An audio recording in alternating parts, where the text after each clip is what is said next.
Alô, irmãos e irmãs em Cristo Jesus. Pai seja com todos nós, nesse dia, né? Que é o 4 de julho de 2022. E eu vou fazer aqui uma regravação de um vídeo que eu perdi, né? E que é continuidade dos vídeos que nós estamos fazendo aí para esclarecer, né? Todas as perguntas que nós temos a respeito aí das Escrituras, né? A palavra do Deus vivo. Então nós estávamos falando, né, no Sinais dos Tempos, e aí a gente estava lendo aqui o capítulo 24 de Mateus, né? Hoje nós vamos pegar aqui o versículo 36 até o 40, né? Para nós vermos aqui o que o Senhor Jesus estava exatamente dizendo e profetizando, né? Acerca do final dos tempos, né? Ou dos sinais dos tempos, para que exatamente a igreja ficasse vigilante, né? Ficasse com entendimento dentro das Escrituras, né? E ficasse vigilante com referência a esses sinais. Então, aqui no capítulo 24 de Mateus, nós lemos aqui o seguinte, no versículo 36 até o 41. Lemos o que aqui, ó? O Senhor Jesus falando, né? Porém, daquele dia e hora, ninguém sabe, nem os anjos do céu, nem o Filho, mas unicamente meu Pai. Então não tem por que a gente acreditar que as religiões sabem desse horário, né? Por que nós vamos acreditar nelas? Se o Senhor Jesus está dizendo isso, nem os anjos do céu sabem, nem o Filho, unicamente o Pai, né?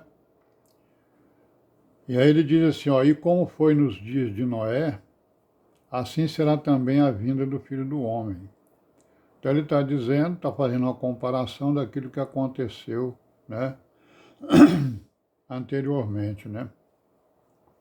Como foi nos dias de Noé, né? Aí ele vai dizer o quê, ó?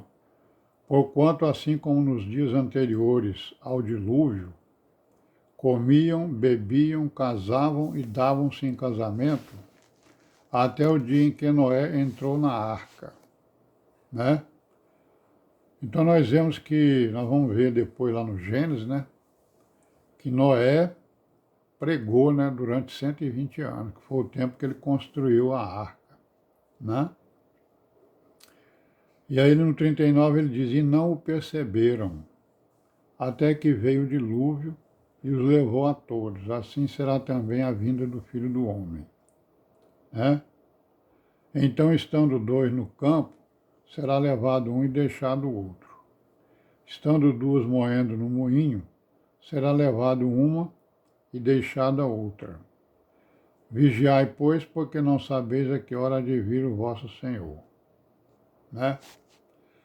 Então ele está falando aqui do quê? Do arrebatamento da igreja, né? Certo? O arrebatamento da igreja não vai ser percebido. Semelhantemente, como aconteceu na época de Noé, né?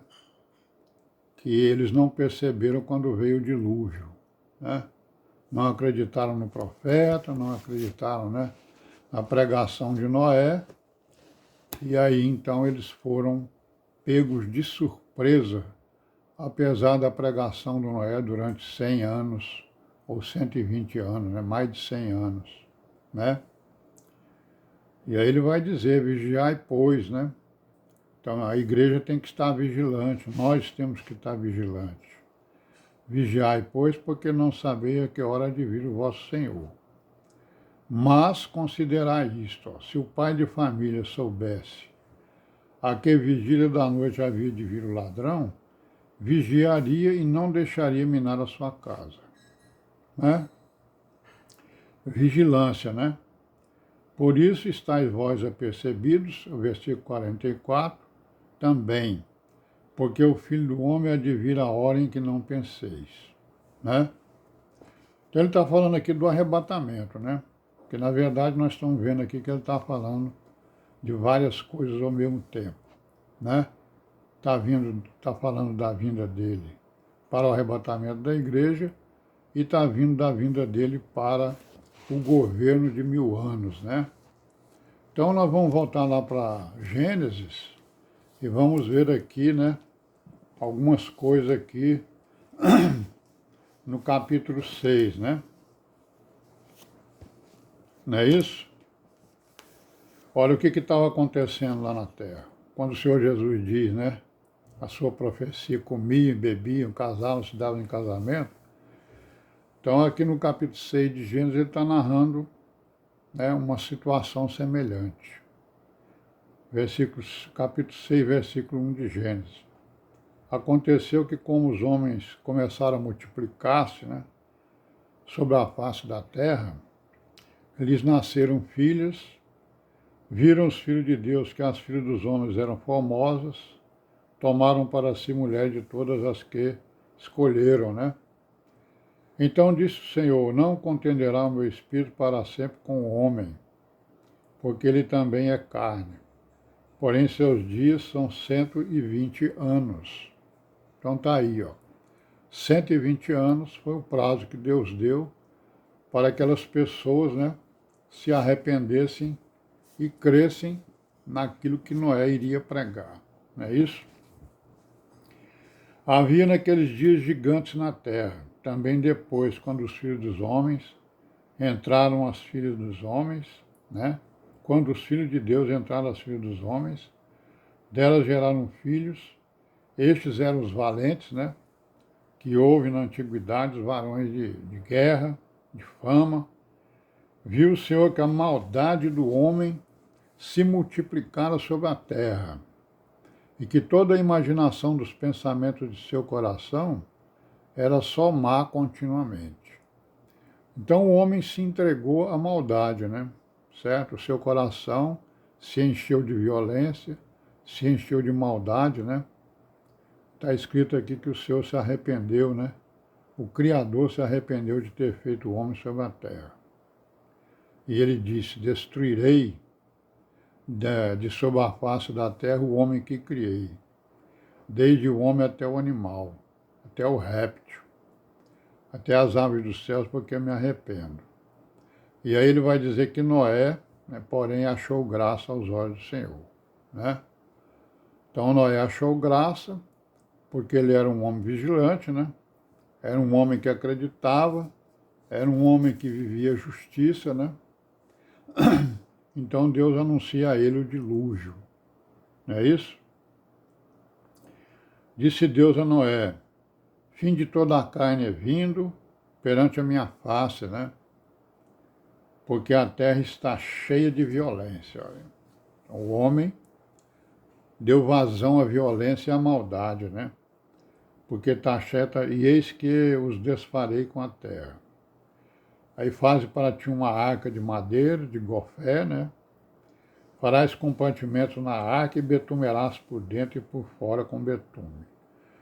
Então o que a gente vê aqui, o quê? Que essa arca ela é uma figura da igreja, né? Que a figura de grupos de salvos, onde a igreja é também uma figura da igreja, né? Só não é a figura aí da igreja que vai ser arrebatada, né? Porque as virgens prudentes, na verdade, antes de Noé ocorreu um arrebatamento, né? Que foi o arrebatamento de Enoque, né? Então essa aí é a figura do arrebatamento verdadeiro da igreja, né? Certo? Das virgens prudentes, conforme nós estamos falando aí. E aqui a Arca de Noé também é uma representação da salvação, né? Salvação da igreja e de outros grupos de salvos, né? Onde exatamente é dito para nós, né? É ensinado para nós, para a igreja, para que nós façamos comparações, né? Então nós vemos aí que o Senhor, o Deus de Israel, né? o Altíssimo mandou que Noé fizesse uma arca. Noé, então, obedeceu, né? As medidas vieram todas lá da Nova Jerusalém e ele fez exatamente como o Criador mandou. Vamos parar por aqui, né, irmãos? Paz seja com todos nós e amém, né?